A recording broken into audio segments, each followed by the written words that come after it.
नमस्कार, आप देख रहे हैं आज तक। आपके साथ मैं हूं सईद अंसारी। इस वक्त एक बड़ी खबर आ रही है। बंगाल हिंसा पर बीजेपी अध्यक्ष जेपी नड्डा ने ममता बनर्जी पर जमकर हमला बोला है। जेपी नड्डा ने यह कहा है कि यह बंटवारे की तरफ बढ़ता बंगाल है। ममता बनर्जी पर निशाना साधते हुए बंगाल में हिंसा की निंदा की है और बंगाल में बंटवारे जैसी स्थिति है, ये जेपी नड्डा ने कहा। सुनिए। भारतीय जनता पार्टी ही ऐसी पार्टी है जिसने अपने भारतीय जनसंघ के दिनों से आज दिन तक अपने स्टैंड में कंसिस्टेंसी रखते हुए मानवता की सेवा को सबसे ऊपर, सबका साथ, सबका विकास, सबका विश्वास, इसको लेकर के हम चलते रहे हैं, उसको हम पूरा करेंगे। मित्रों, मैं एक बात और भी कहना चाहता हूं। जब नतीजे आ रहे थे और नतीजों का कंक्लूजन हो रहा था, तो उससे पहले ही नरेंद्र तोमर जी ने, भारत के कृषि मंत्री ने ममता जी को चिट्ठी लिखी है और कहा है कि प्रधानमंत्री किसान सम्मान निधि के लिए किसानों की लिस्ट को भेजो। We stand committed. बंगाल के किसान जिनको हमने कहा है, वायदा किया है, हम अपनी मोदी जी का सबका साथ, सबका विकास, सबका विश्वास, इसको हम पूरा करेंगे। ये हम आपको बताना चाहते हैं। और मैं चाहूंगा कि ममता जी पर अब सुबुद्धि आए और वह आयुष्मान भारत के बीच में उनका अहम न खड़ा हो जाए, इसकी भी उनको चिंता करनी चाहिए। इसके बारे में भी विचार करना चाहिए। हमें जो जनादेश मिला हम उसको पूरा करेंगे, लेकिन बंगाल की जनता की सेवा में हम कतई पीछे नहीं हटेंगे। यह भी हम आपको बता देना चाहते हैं। ये जो घटनाएं घटी हैं, मैं बड़े स्पष्ट शब्दों में कहता हूं, मैं जमीन से आया हुआ आदमी हूं और हमारी पार्टी हर विषय को लड़ना जानती है। हम इसको कंक्लूसिव एंड निर्णायक मोड़ तक और साधारण बंगाली की अस्मिता और साधारण बंगाली को इज्जत के साथ जीने का मौका मिल सके, इसका वातावरण बनाने में कोई कसर नहीं छोड़ेंगे। मैं चाहूँगा आप सबसे, हमने प्रेस को रिलीज़ किया है, हमारे शपथ पत्र को आप ज़रूर पढ़ें और हमारे शपथ पत्र को आप ज़रूर हाईलाइट करें, जिसमें हम लोगों ने कहा है सबका साथ, सबका विकास, सबका विश्वास, जिसमें हमने कहा है कि बाबा भीमराव अम्बेडकर भारत रत्न के रास्ते पर बताए हुए संविधान की रक्षा करते हुए हम आगे बढ़ेंगे और संविधान में सभी लोगों का freedom of speech, freedom to live, ये सारी चीज़ों का हम ध्यान रखते हुए हम आगे बढ़ेंगे। और ये तुष्टीकरण की राजनीति, ये सिलेक्टिविज्म, इसको हम नस्तो नाबूद करेंगे। ये मैं आपको कहना चाहता हूँ। मित्रों, मैं बहुत पीड़ा में हूँ। मुझे ये 21वीं शताब्दी का बंगाल जो दिख रहा है, मैंने पहले भी कहा था, मैं फिर से रीइटरेट करता हूँ, ममता जी की बंगाल की संस्कृति बंगाल की संस्कृति नहीं है। न उनकी भाषा बंगाली रिप्रेजेंट होती है, न उनका कर्तृत्व बंगाल को रिप्रेजेंट करता है। आज श्री अरविंदो क्या सोचते होंगे? आज रविन्द्रनाथ ठाकुर को क्या लगता होगा बंगाल के बारे में?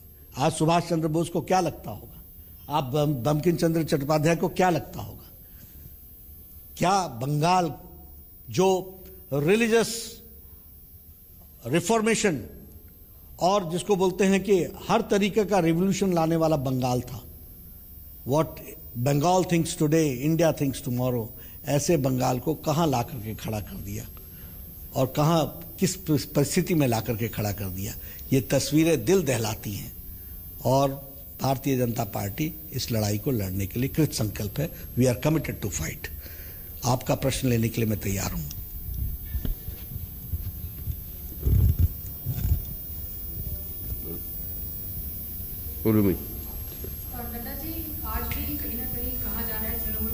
हमारे जनरल सेक्रेटरी और यहाँ उपस्थित हमारे मीडिया के साथी, आज मुझे चुनाव के नतीजे के 2 दिन पश्चात ही यहाँ आना पड़ा है और पिछले कल से मैं यहाँ पर हूँ और आप सबके साथ इस प्रेस वार्ता में मुलाकात हो रही है। मैं ये कहना चाहता हूँ कि जो बहुत ही निर्दयता से किलिंग्स हुई हैं हमारे बंगाली जनता की और बंगाल में रहने वाले लोगों की, इसकी मैं तीव्र निंदा करता हूं। जबरदस्त आरोप ममता बनर्जी पर लगाया है। बंटवारे की राजनीति वो कर रही हैं और हमारे 14 बीजेपी के कार्यकर्ता मारे गए हैं। जेपी नड्डा ने कहा आज ममता बनर्जी ने तीसरी बार मुख्यमंत्री पद की शपथ ले ली। कोरोना के चलते ममता बनर्जी ने अकेले ही शपथ ली। ठीक आज दोपहर में उन्होंने शपथ की हैट्रिक तय कर ली, लेकिन इसके बाद जो कुछ हुआ वो सोचा नहीं गया था। मुख्यमंत्री और राज्यपाल के बीच तनातनी का दौर दिखा। पहले राज्यपाल ने ममता को राजपाट से कानून चलाने की नसीहत दी तो ममता ने फौरन तल्खी के साथ जवाब भी दिया।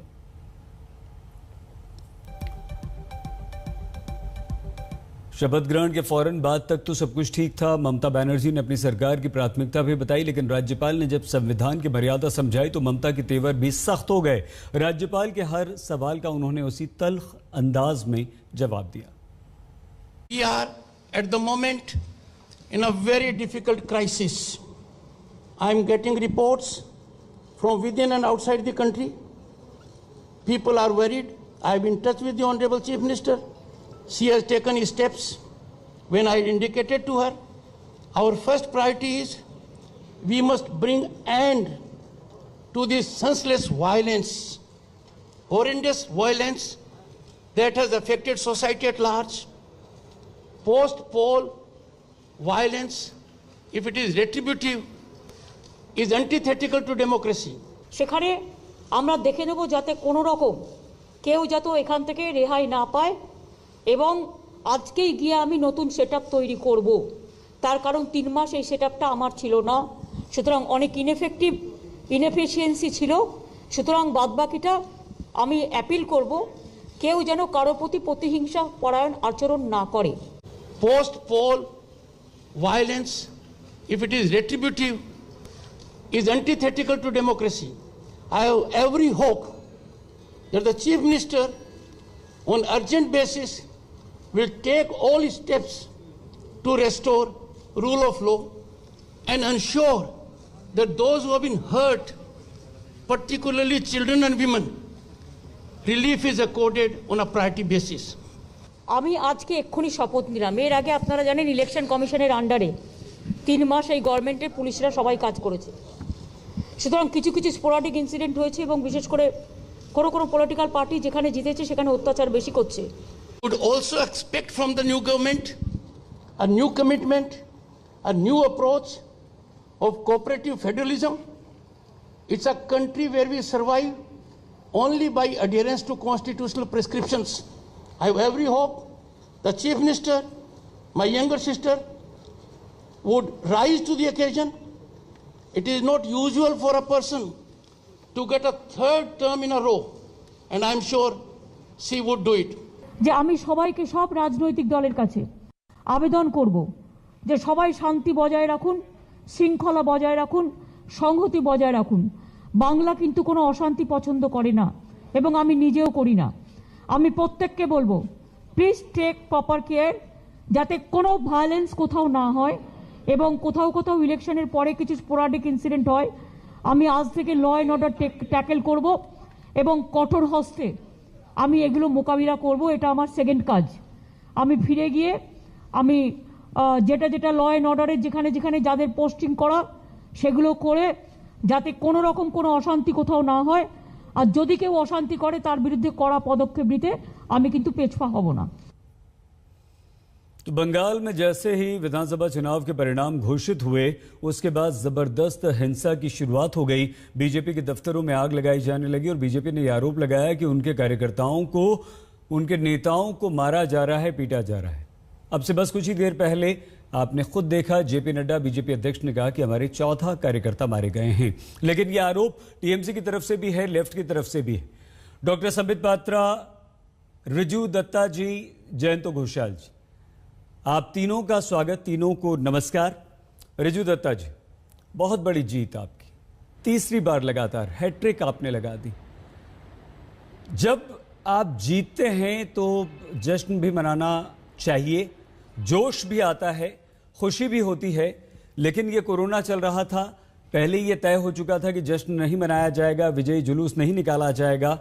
लेकिन आपके किसी भी बड़े नेता की तरफ से रिजू जी ये बात सामने नहीं आई कि किसी को नुकसान ना पहुंचाएं, अपनी खुशी जरूर मनाएं।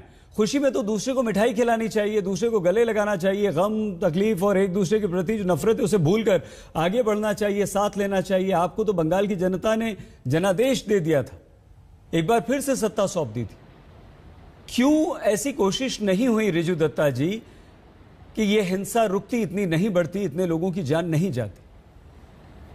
सही जी, पहले तो आपको भी बहुत बहुत नमस्कार। देखिए, ये एक दिन का बात नहीं है कि एक जनादेश मिल गया, तृणमूल को बहुमत मिल गया और मारामारी शुरू हो गया। हमको इतना बड़ा मेजॉरिटी मिला है, हम क्यों मारामारी करने जाएंगे?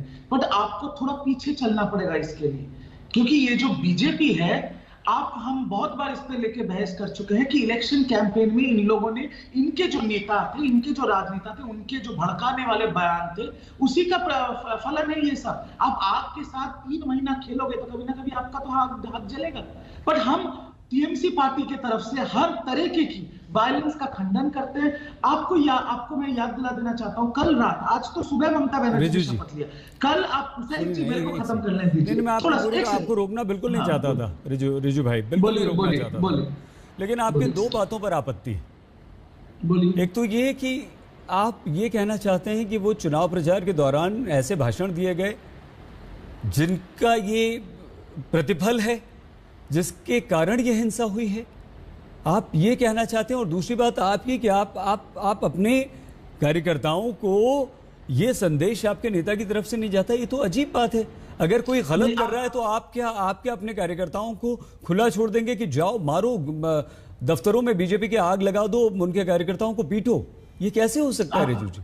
आपने सईद जी मेरे को नहीं रोकते तो मैं यही बात बोलने वाला हूं। देखिए, हमारे पास जो रिपोर्ट है उस हिसाब से 4 से 5 तृणमूल के कार्यकर्ता मारे गए हैं और बीजेपी के 6 से 7 कार्यकर्ता मारे गए हैं। अब उसमें हमारे पास ये भी रिपोर्ट है कि उसमें 80% जो झमेले हुए हैं, आग लगाए गए पार्टी ऑफिस में, ये पुराना बीजेपी और नया बीजेपी का लड़ाई है, जो कैंडिडेट लिस्ट डिक्लेयर होने के टाइम पे भी हमने देखा था।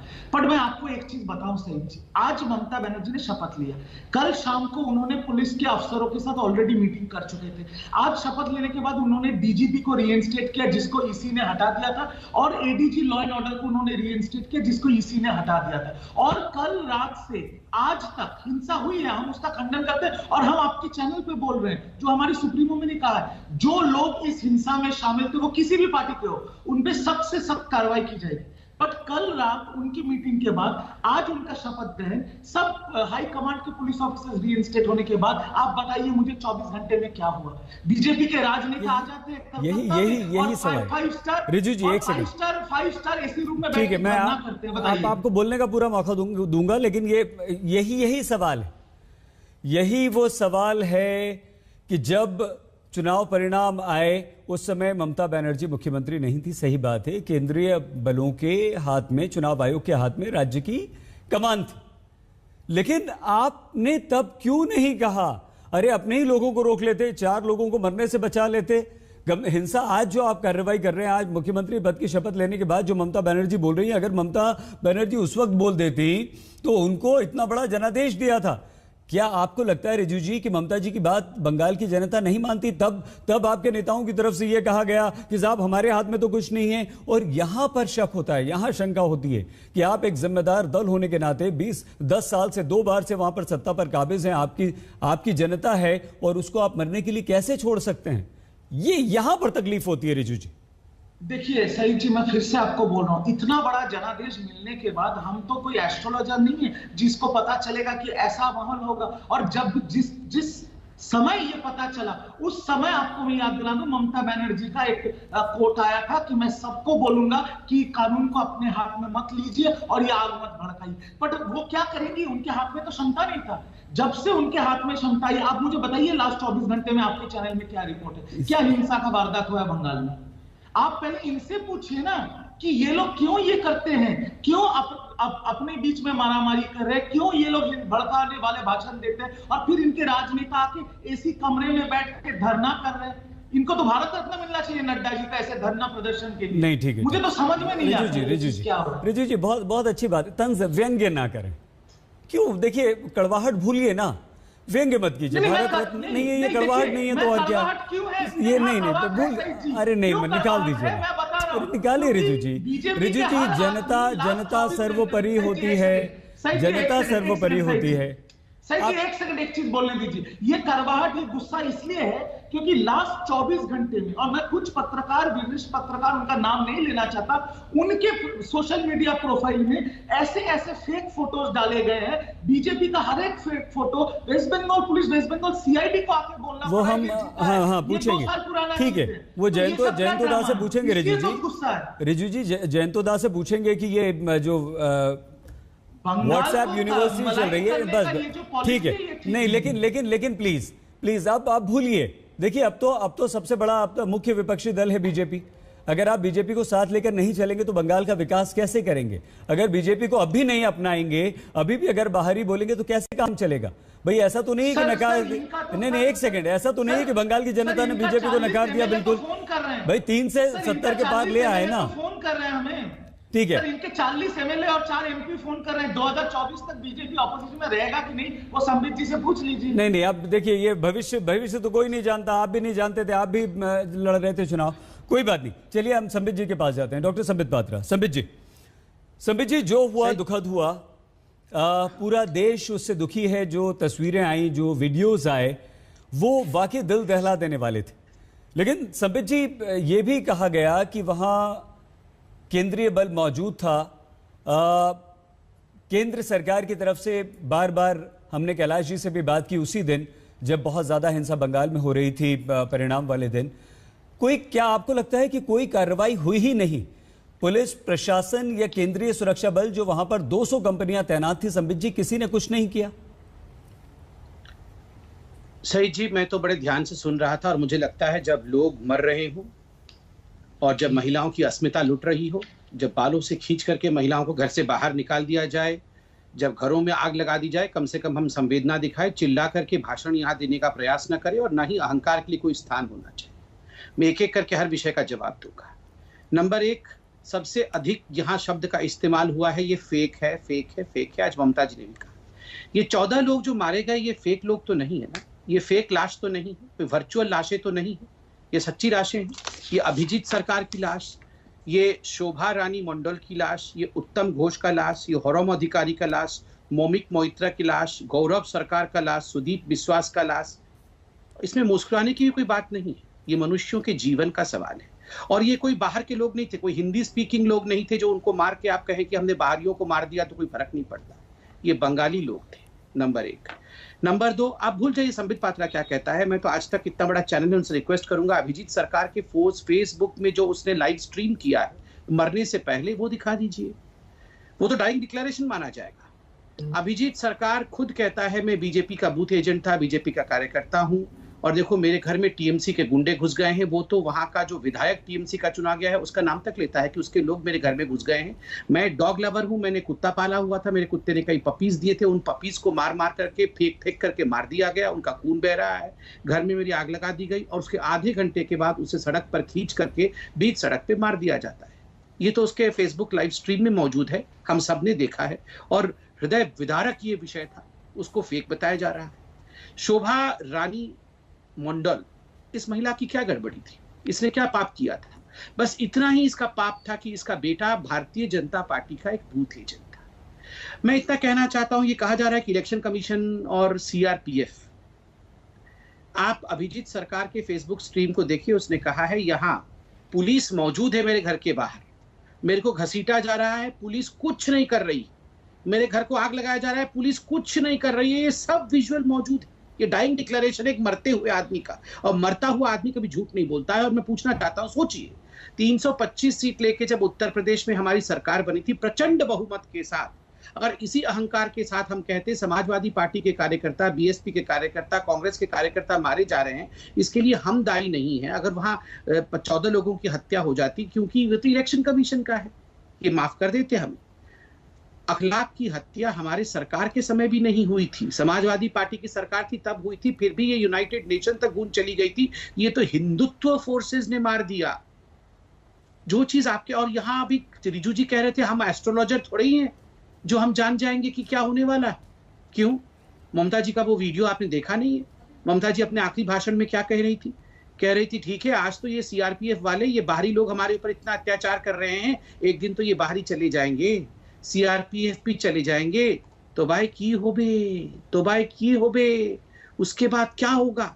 उसके बाद तो हमारा समय होगा ना, और आज पूरा विश्व देख रहा है, तो भाई की होबे, उसके बाद क्या होगा? सरस्वती जाना वो महिला, उसकी तस्वीर आज मैं ट्विटर में और सोशल मीडिया में देखता हूं तो रूह कांप उठती है। नंदीग्राम में घसीट कर, और भूल जाइए हम लोगों को, अरे बड़े बड़े पत्रकारों के साथ जिस प्रकार का, कुछ नामी पत्रकार जो नेशनल मीडिया के साथ है, नंदीग्राम में काउंटिंग के समय जो वो महिला मौजूद थी, उसके साथ क्या हुआ वो तो उन्होंने खुद वीडियो में डाला हुआ है। रिजू जी, जो हो रहा है वो मुझे 1946 का जो डायरेक्ट एक्शन डे था उसकी याद दिलाती है। लगभग 1000 कार्यकर्ता हमारे आज भाग करके धुबरी आसाम में गए हैं, और आप कह रहे हैं कि हमारे अध्यक्ष को भारत रत्न देना चाहिए क्योंकि वो छुप करके एसी कमरे में बैठ करके वहां ड्रामा कर रहे हैं। नहीं, हमारे अध्यक्ष आज उन कार्यकर्ताओं के साथ एकमुश्त होकर खड़े हैं, और इन भीषण परिस्थितियों में घर घर जाके, मैं कल मेरे अध्यक्ष के फोटो को देखा, अभिजीत सरकार के मां को समझा रहे थे, वो रो रही थी। वो ड्रामा नहीं है, जिसका बेटा मर गया है उसकी मां का रोना ड्रामा नहीं है, और उसकी मां को हमारे अध्यक्ष का समझाना ये नाटक नहीं है। प्लीज मैं आपसे रिक्वेस्ट करूंगा, इसको नाटक ना कहा जाए। संबित जी, रिजू जी, आपने संबित जी को बिल्कुल नहीं रोका, बहुत बार आपने कुछ बोलने की कोशिश की, लेकिन ये अच्छी बात है। और संबित जी, ये जाहिर सी बात है, कुछ सवाल संबित जी के भी हैं जिनके जवाब आप देना चाहते होंगे, लेकिन उनमें से कुछ सवाल भी निकले हैं रिजू जी, जैसे कि अगर बीजेपी के कार्यकर्ता अब कोलकाता की तरफ आ रहे हैं भाग भाग कर, अपना घर बार छोड़कर, तो ये आपको भी अब सोचना होगा। इस पर आगे बात करेंगे, लेकिन कोलकाता नहीं, वहां भी गए हैं। कैलाश जी ने कहा कि वहां भी गए हैं बंगाल से, जिन लोगों जो हिंसा हुई ना चुनाव परिणाम के दिन, संबित जी, तो कोलकाता में उन्होंने कहा कि हम लोगों ने धर्मशालाएं ली हैं, वहाँ उन लोगों को रख रहे हैं, परिवार वाले तक आए हैं, ऐसी खबरें हैं संबित जी। और ये कैलाश जी ने कहा, ये तो आपके महासचिव ने। जी। जयंतोदा, हम 2 सवाल आपसे पूछना चाहेंगे, और बहुत जिस शांति से चर्चा हो रही है इसी से करें। तो आज बंगाल में जो लोग प्रभावित हुए हैं, जिनके घर जलाए गए हैं, जिनके घरों के लोग मारे गए हैं, उनको थोड़ा सा ये हमें लगता है आश्वासन मिलेगा कि कल सब कुछ ठीक हो जाएगा, आज से बंगाल में सब ठीक हो जाएगा और देश में भी अच्छा संदेश जाएगा।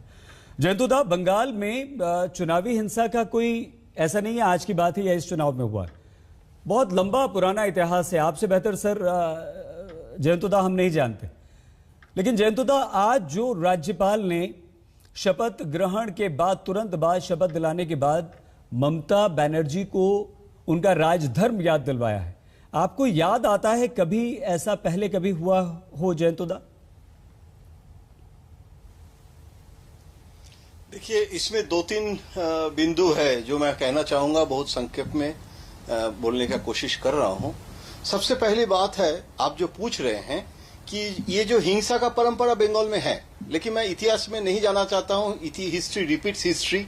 एक समय ममता बनर्जी ने सीपीएम के खिलाफ, जब सीपीएम जीतते थे और ममता बनर्जी कोशिश करके भी हार जाते थे, आज जैसे बीजेपी हार गए, तो ममता बनर्जी उस समय नेशनल लेवल में भी आके, मुझे याद है उस समय वोट क्लब का परमिशन भी मिलता था, और जितने एमएलए जीते थे सबको लेके आके, it's a good idea, food for thought for BJP also, BJP can follow Mumtaz path, और वो आके यह धरना दे सकते हैं। लेकिन दिल्ली में धरना देने से तो दिल्ली सरकार के खिलाफ चला जाएगा, तो इसीलिए बंगाल में धरना देना अभी बीजेपी ये कर रहे हैं, तो ये कल्चरली वायलेंस का प्रोन है। लेकिन मेरा कहना सिर्फ ये है, आज गवर्नर साहब और ममता जी ने जो कहे हैं उसमें अगर डिबेट में जाएंगे, गवर्नर को कितना बोलना चाहिए, कितना नहीं बोलना चाहिए, बहुत बार ट्वीट करके, लेकिन ये जगदीप धनखड़ है, ये गवर्नर, ये स्पेशल गवर्नर है, और जो बोले हैं ये परंपरा भी नहीं है कि ओथ टेकिंग के बाद गवर्नर ऐसे बोलेंगे, लेकिन आप संविधान को रक्षा करने के लिए बोल रहे हैं, ये लॉजिक है, मान ले रहा हूं।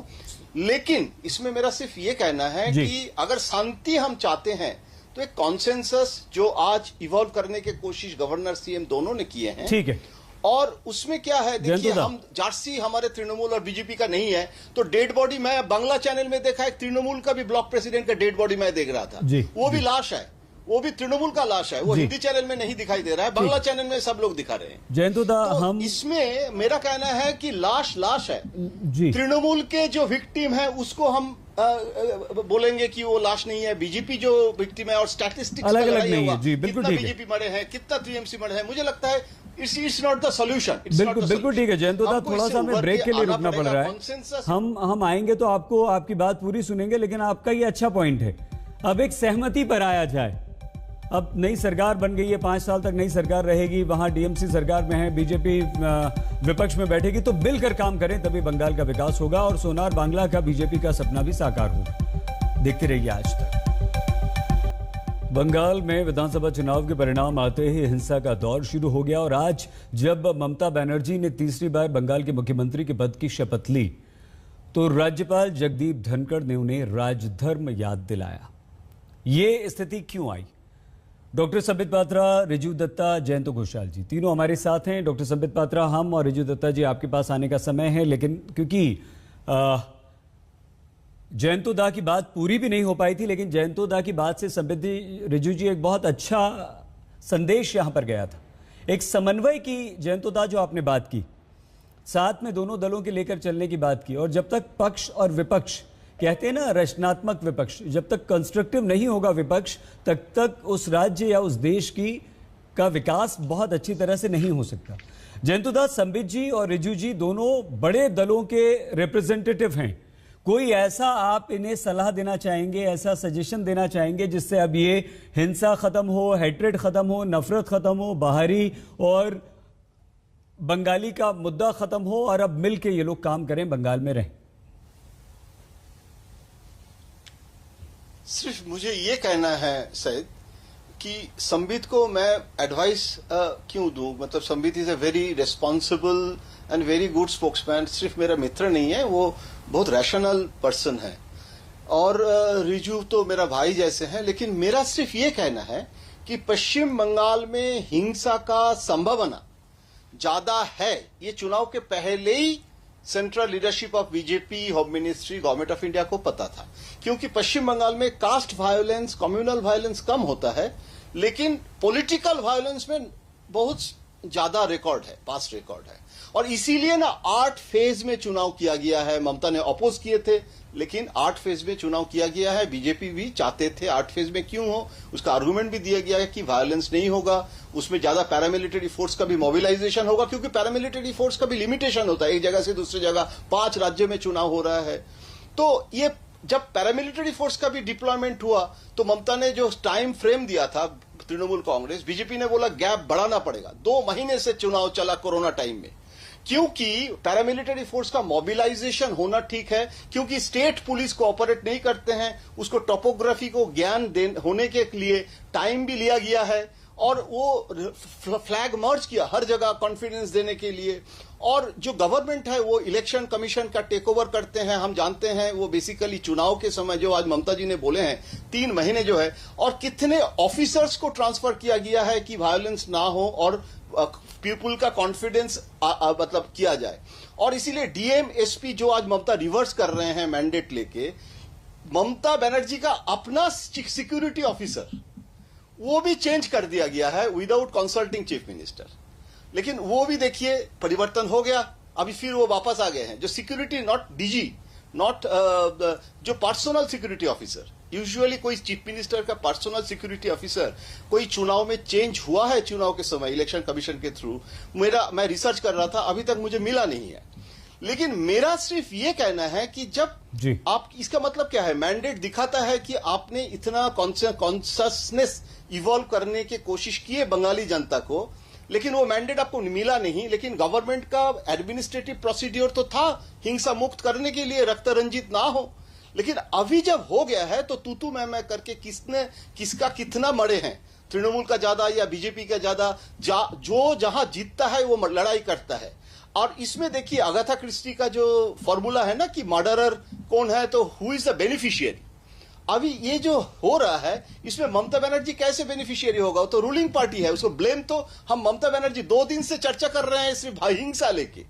जब ओथ टेकिंग सेरेमनी में कैबिनेट क्या होगा, कैसे सरकार चलेगा, ये चर्चा का विषय होना चाहिए था। अभी तो एजेंडा हो गया हिंसा। अभी इस समय ममता का इसमें नुकसान है। अगर अभी 5 साल तो अभी राष्ट्रपति शासन अगर होगा तो अलग बात है, लेकिन बीजेपी को 5 साल मिलेगा लड़ाई करने के लिए।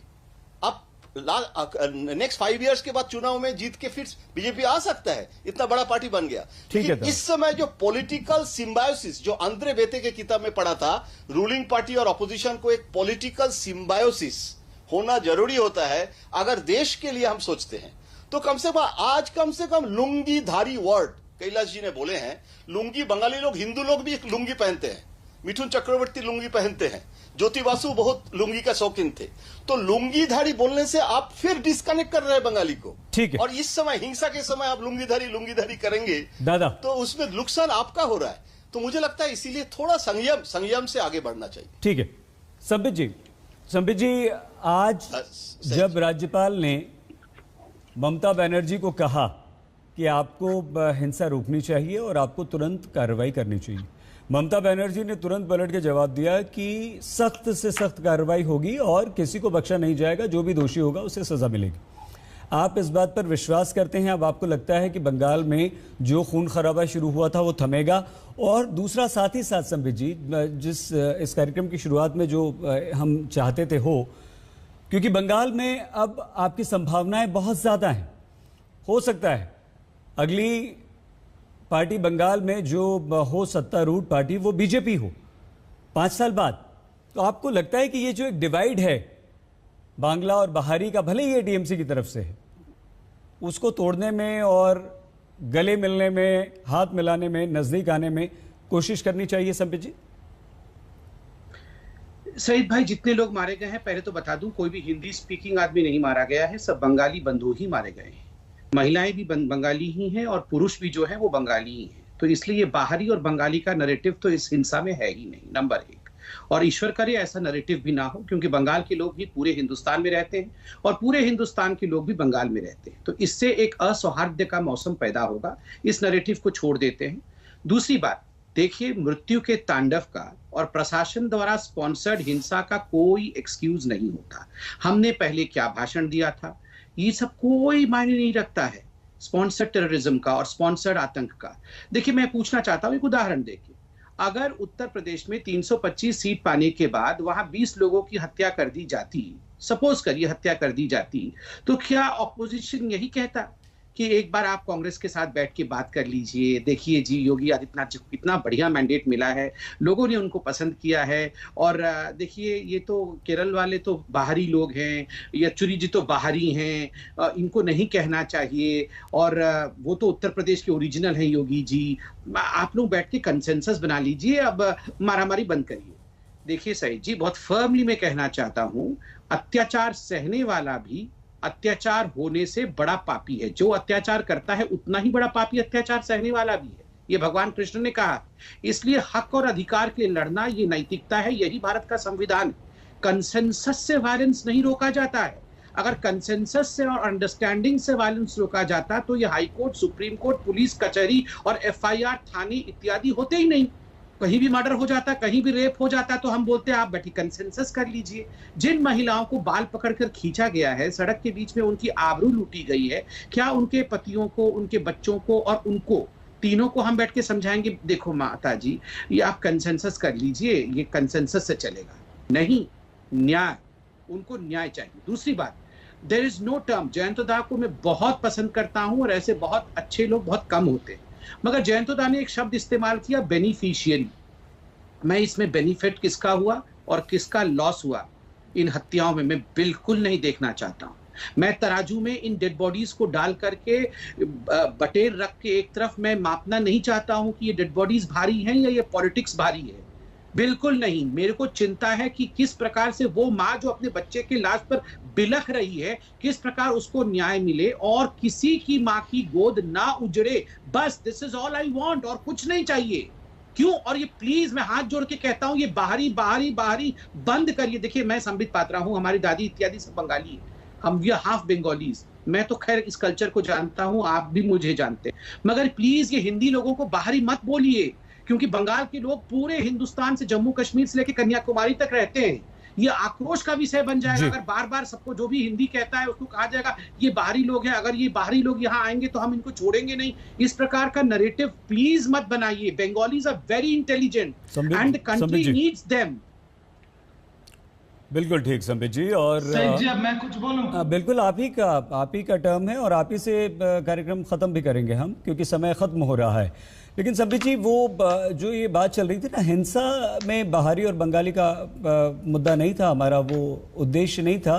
हम ये कह रहे थे कि जो ये पूरे चुनाव प्रचार में बाहरी बंगाली चला, और हमने तो ये भी कहा कि ये आपकी तरफ से नहीं था, टीएमसी की तरफ से था। रिजू दत्ता जी, ठीक है, संबित जी की बात से हम सहमत है, लेकिन हम ये भी चाहते हैं कि ये भी सच्चाई है कि जब पक्ष और विपक्ष मिलकर काम करता है तो विकास होता है। पक्ष और विपक्ष मिलकर काम करता है तो हिंसा रुकती है। पक्ष और विपक्ष मिलकर काम करता है तो बहुत सारे मुद्दे सड़कों पर जाने, हिंसा में तब्दील होने, अदालतों में जाने से रुक जाते हैं। ये भी सच्चाई है। रिजू जी, अब आप वहां पर बड़ी पार्टी हैं, आपकी सरकार है, आपका क्या फर्ज नहीं बनता, जो जयंतोदा बोल रहे हैं, जो हम कह रहे हैं और जो देश की जनता चाह रही है कि बंगाल में शांति हो और वहां पर मिलजुल कर काम? सही जी, देखिए, पहले तो बंगाल में शांति का माहौल शुरू हो चुका है और शांति ही बना रहेगा। दूसरी बात, हम लोग सरकार में हैं तो इसलिए बंगाल का हर निवासी हमारा जिम्मेदारी है। वो टीएमसी के कार्यकर्ता हो, बीजेपी के हो, कांग्रेस के हो, सीपीएम का हो, वो कोई मायने नहीं रखता। उनकी सुरक्षा की जिम्मेदारी हमारी है। जो बीजेपी के कुछ लोग अपने घर छोड़ के कलकत्ता आ गए थे, हमारा पूर्व सांसद, मैं नाम लेके बोल रहा हूँ, कुणाल घोष जी जिम्मेदारी लेके उनको उनके घर भेजे हैं और वहां पर वो खड़े होके ये उन्होंने तय किया है कि उनको पूरा सुरक्षा मिले। हमको इसके लिए विपक्ष की जरूरत नहीं है। और दूसरी बात, आपने कहा विपक्ष का भी आपको साथ लेना चाहिए, तो आपके इस शो की शुरुआत में आपने नड्डा जी का प्रेस कॉन्फ्रेंस हमें सुना है। आज भी उन्होंने जो इलेक्शन में कैंपेन में उन्होंने कहा, आज भी वो बात कर रहे हैं, आज भी उन्होंने यूज किया वर्ड तुष्टिकरण। जयंतोदा ने बोला, कैलाश जी ने यूज किया वर्ड लुंगी। खत्म कर दीजिएगा रिजू जी। ठीक है, नहीं, मैं 30 सेकंड में खत्म करना। उन्होंने बोला तुष्टिकरण की राजनीति, उन्होंने बोला कि हम जब देश टूटा था वैसा हिंसा हो रहा है। ये सब भड़काऊ भाषण इनको देने के लिए बंद कीजिए, इनको बोलिए वापस जाने की। ये सब उन्होंने इलेक्शन ठीक है। तभी तो रिजू दत्ता जी, संबित पात्रा जी, जयंत घोषाल जी, आप तीनों का बहुत धन्यवाद। बंगाल में जबरदस्त हिंसा हुई, बीजेपी वहां पर, जेपी नड्डा वहां पर हैं, धरना प्रदर्शन हो रहा है ममता के खिलाफ, लेकिन ममता को राज्यपाल ने कहा कि राजधर्म का पालन कीजिए। ममता ने कहा कि हम तुरंत हिंसा रोकेंगे। देखते रहिए आज तक। ममता बनर्जी ने पश्चिम बंगाल के मुख्यमंत्री पद की शपथ ले ली है। लगातार तीसरी बार वो मुख्यमंत्री की कुर्सी पर बैठने जा रही है, लेकिन चुनाव परिणाम के बाद जो हिंसा हुई है उसे लेकर बीजेपी लगातार आक्रामक है। जेपी नड्डा ने वहां पर अपने विधायकों को न सिर्फ शपथ दिलाई बल्कि उसके बाद धरने पर भी बैठ गए और ममता से कहा कि हमें इंसाफ चाहिए। देखते रहिए आज तक। हम इसी बात पर चर्चा कर रहे थे कि पश्चिम बंगाल में चुनाव प्रचार हिंसा के बाद क्या स्थिति सुधरेगी, क्योंकि राज्यपाल ने शपथ दिलाते ही मुख्यमंत्री ममता बनर्जी से कहा कि राजधर्म का पालन कीजिए। ममता बनर्जी ने कहा कि हां, हम हिंसा को रोकेंगे। उधर बीजेपी की तरफ से बीजेपी अध्यक्ष जेपी नड्डा धरने पर बैठ गए। देखते रहिए आज तक।